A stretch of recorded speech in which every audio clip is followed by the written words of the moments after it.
Jim Caesar, welcome to the American Mind. Thank you for being here. Every 4 years I think to myself, is this any way to elect a president of the United States? And particularly I think that the process of running for president now has become crazy. I mean, the poignant tale of Mitt Romney, who has spent really the last 6 or maybe 7 years of his life running for president, first in 2008, then in the 2012 campaign, strikes me as a kind of miniature tragedy. I mean, the amount of time and the amount of energy and money it takes seems to me increasingly hard to justify, increasingly irrational in a way.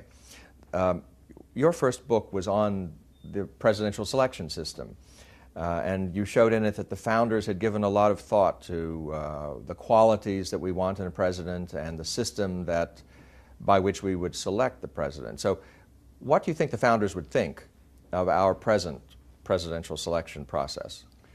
Well, they'd probably be more surprised at the presidential selection process than any of the other institutions which they created.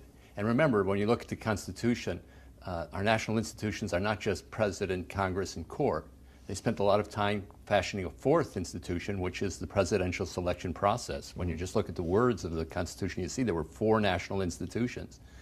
And the reason they spent so much time on it, they realized that the selection of the president would draw the most important persons in the country, and that if you didn't control this and take care of this in a healthy way, the whole system could crumble. What do you mean by the fourth institution? You mean the Electoral College? I mean the entire system. It was essentially the Electoral College was their system, which was meant to include, as we would say today, nomination and election. Mm-hmm. So the selection process is one of the 4 national institutions just by a reading of the Constitution. Now, one of the early changes to our political landscape was the introduction of political parties, which changed the presidential selection process from the sort of nonpartisan one, or at least non-party one, that the framers had devised. Explain that. What was the significance of that change? Well, I think it is fair to say, though, it's one of the 4. It's the one that hasn't succeeded. The current character of the system is very different, even though some of the institutions remain like the Electoral College. It's very different than the original design. And one thing that they had in mind for the selection of the president was, first, no campaign in the sense we have it today, and second, no political parties. So the development of political parties radically transformed the entire process in 2 ways.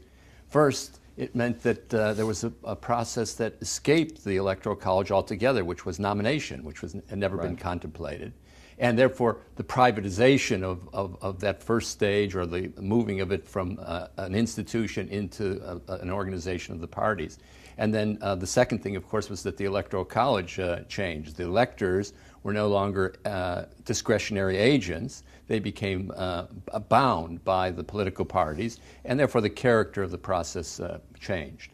Well, it would strike a contemporary American as so odd and even bizarre that you could have a presidential selection process without campaigns, much less without parties. I mean, anyone who's read the farewell address sort of, I guess, understands that George Washington and many in the founding generation looked askance at the institution of political parties. Now, why did party become respectable in American politics? Because that happened first, and then campaigns and campaigning came, as it were, in the wake of that initial change.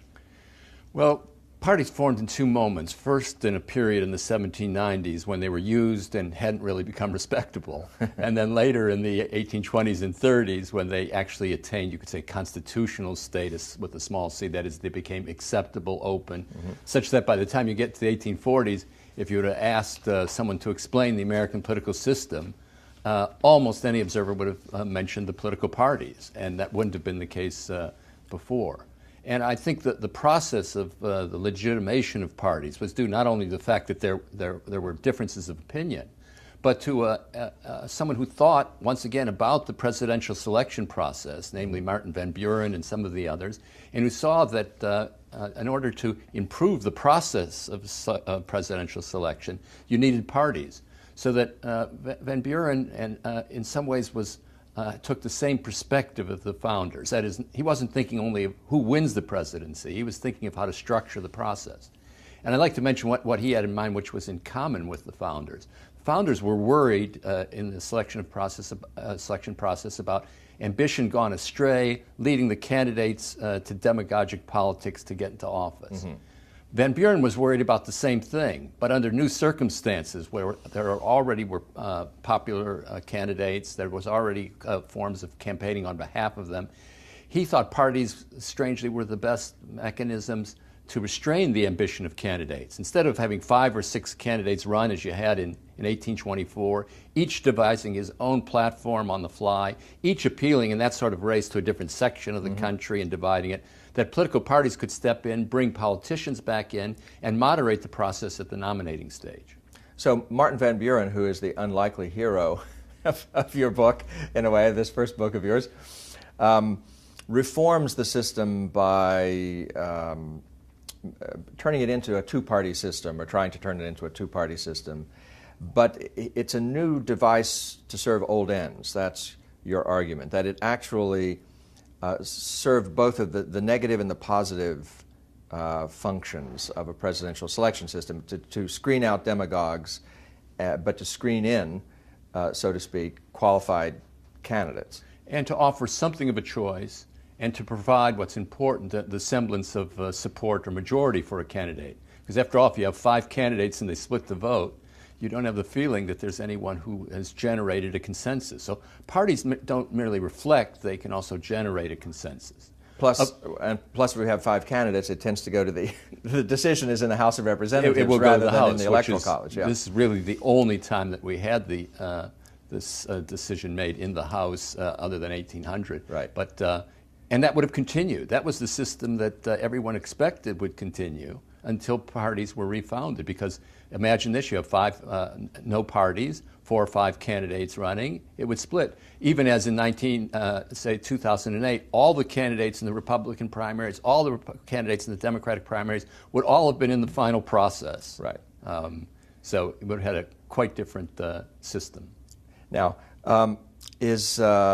what happened subsequently, after Van Buren's innovations and after sort of the late 19th century pattern of American politics, because the system changed dramatically in the 20th century. We didn't have primary elections in the 19th century nearly as frequently as we do in the 20th century, and the system, in a way, opened up out of the smoke-filled room of party control. And that had, I would say, advantages and disadvantages. Exactly. I mean, the parties that Van Buren fashioned, it's true that they were interrupted in the Civil War, and that showed another quality of parties, that they don't only produce candidates, they also offer choice. And that was something that perhaps Van Buren didn't have in mind. But the parties kind of came back to their old system after the Civil War. They screened candidates. And that, according to the progressives and others, was the problem. Because instead of getting energetic, bold leaders, people with a vision, people who had a concern for the country as a whole, the progressives charged that the presidential candidates were lackluster, incompetent, people who merely dealt with bosses and exchanged favors. So they really wanted to eliminate the Van Buren type party. In some cases, some progressives wanted to get rid of parties altogether, but in other cases, the one that dominated is to change the party into something that forms around the presidential candidate. And the presidential candidate now becomes the center. And the vehicle for the presidential candidate becoming the center is to eliminate the convention as the deciding factor and focus on the primaries, bring the candidates into active campaigning, and then I think you could call it, let the people see the quality of the candidates in a process where they're engaged in debate. It's the beginning of what you could call leader democracy, which was, I think, the key point of the progressives. Build up the individual leader, and the party is the kind of shell that forms around that leader. And from the founders' point of view, how would they evaluate that? Well, they would have seen the danger of opening this up to demagogic style of politics. Now it is true that in one way the progressives' concern had one element of the founders in mind. They claimed that the presidents and presidential candidates of the late 19th century weren't worthy of the office. And they spoke of statesmanship, but then they qualified it and spoke of popular statesmanship, and especially popular leaders, the word leader having a different connotation than statesman.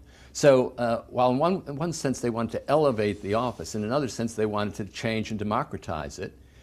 To get this quality, here maybe was their great hope, that they assumed that this popular process would produce at once good presidents and non-demagogic politics. That was quite a hope, and I think the founders would have had grave questions about the last element, the ability to accomplish this without demagogic-style politics. And, of course, as we now have unlimited campaigns. Yes, and debates.